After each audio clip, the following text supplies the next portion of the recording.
ഓം ശ്രീ മഹാഗണപതൈ നമഃ. ഓം ശ്രീ സരസ്വതൈ നമഃ. ഓം ശ്രീ ഗുരുഭ്യോ നമഃ. ഓം ശ്രീകൃഷ്ണ പരമാത്മനേ നമഃ. ഇന്ന് നമ്മൾ നാരായണീയം ദശകം 2-ലെ 2-ാമത്തെ ശ്ലോകമാണ് ചൊല്ലുന്നത്.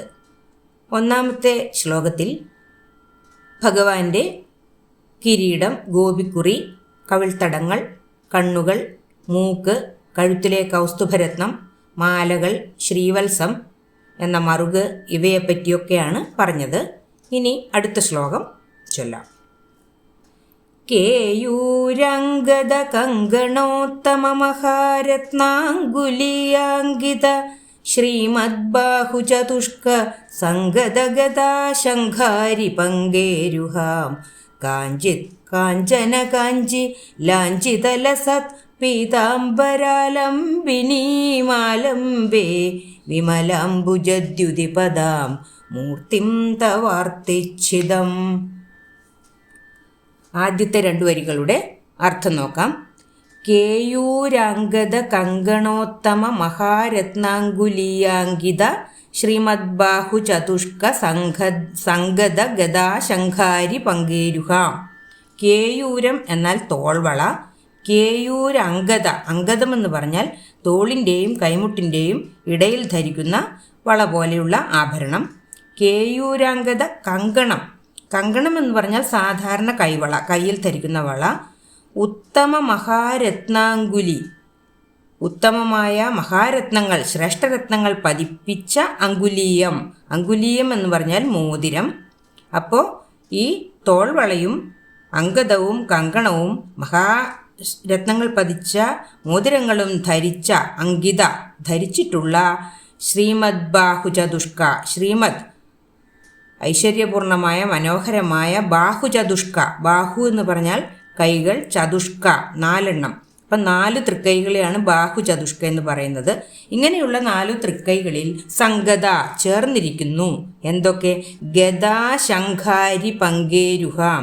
ഗദ ഭഗവാന്റെ കൗമോദകി എന്നു പേരായ ഗദ, ശംഖം പാഞ്ചജന്യം എന്ന് പറഞ്ഞ പേരുള്ള ശംഖം, ശംഖാരി, അരി എന്നിവിടെ പറയുന്നത് സുദർശന ചക്രത്തെയാണ്.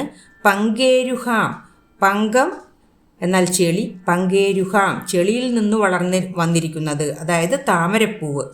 അപ്പോൾ ഭഗവാന്റെ ഇങ്ങനെയൊക്കെയുള്ള മനോഹരമായ തോൾവളകളും അംഗതങ്ങളും കൈവളകളും പലതരം ശ്രേഷ്ഠരത്നങ്ങൾ പതിച്ച സ്വർണ്ണമോതിരങ്ങളും ധരിച്ചിട്ടുള്ള ഈ 4 തൃക്കൈകളിൽ കൗമോദകി എന്ന ഗദയും പാഞ്ചജന്യം എന്നു പേരായ ശംഖവും സുദർശന ചക്രവും താമരപ്പൂവും ചേർന്നിരിക്കുന്നു എന്നാണ് ആദ്യത്തെ 2 വരികളുടെ അർത്ഥം. ഇനി 2-ാമത്തെ 2 വരികൾ നോക്കാം. കാഞ്ചിത് കാഞ്ചന കാഞ്ചി ലാഞ്ചിതലസത് പീതാംബരാലംബിനീമാലംബേ വിമലാംബുജദ്യുതിപദാം മൂർത്തിം തവാർത്തിച്ഛിതം. കാഞ്ചിത് എന്നാൽ വിവരിക്കാൻ പറ്റാത്ത, വിവരിക്കാൻ ബുദ്ധിമുട്ടുള്ള എന്നർത്ഥം. കാഞ്ചനം എന്നാൽ സ്വർണം. കാഞ്ചന കാഞ്ചി, കാഞ്ചി എന്നാൽ അരഞ്ഞാണം. കാഞ്ചന കാഞ്ചി എന്ന് പറയുമ്പോൾ സ്വർണ്ണ അരഞ്ഞാണം. ലാഞ്ചിത ശോഭിക്കുന്ന, ലസത് മിന്നുന്ന.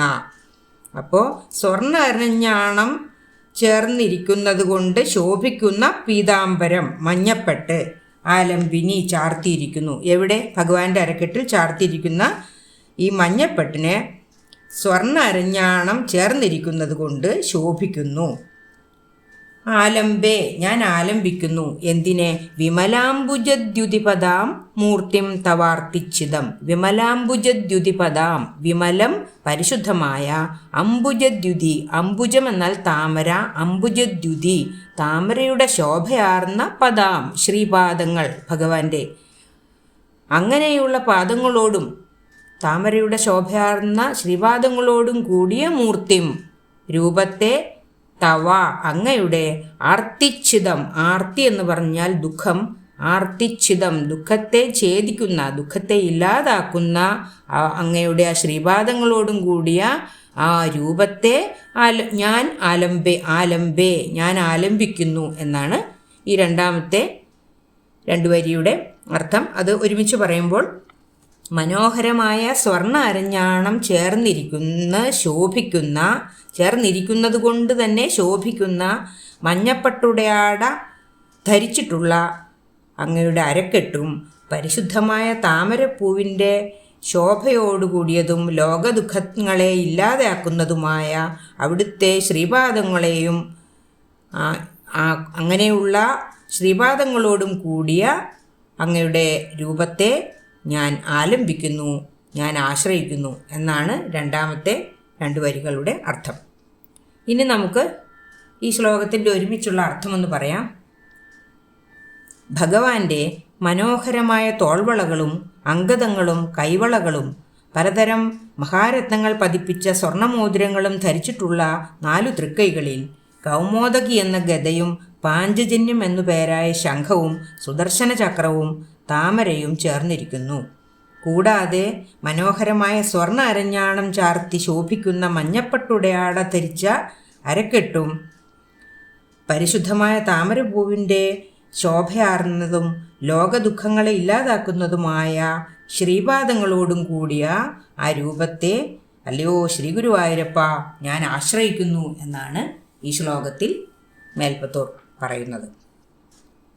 കേയൂരംഗദ കങ്കണോത്തമ മഹാരത്നാങ്കുലീയാങ്കിത ശ്രീമദ്ബാഹുചതുഷ്ക സംഗത ഗദാശങ്കാരി പങ്കേരുഹാം കാഞ്ചന കാഞ്ചി ലാഞ്ചിതലസത്പീതാംബരാലംബിനീമാലംബേ വിമലാംബുജദ്യുതിപദാം മൂർത്തിം തവാർത്തിച്ഛിദം.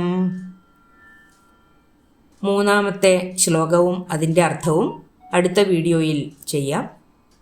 സർവത്ര ഗോവിന്ദ നാമ സങ്കീർത്തനം ഗോവിന്ദ ഗോവിന്ദ. ഓം ശ്രീകൃഷ്ണ പരമാത്മനേ നമഃ. ഓം നമോ ഭഗവതേ വാസുദേവായ.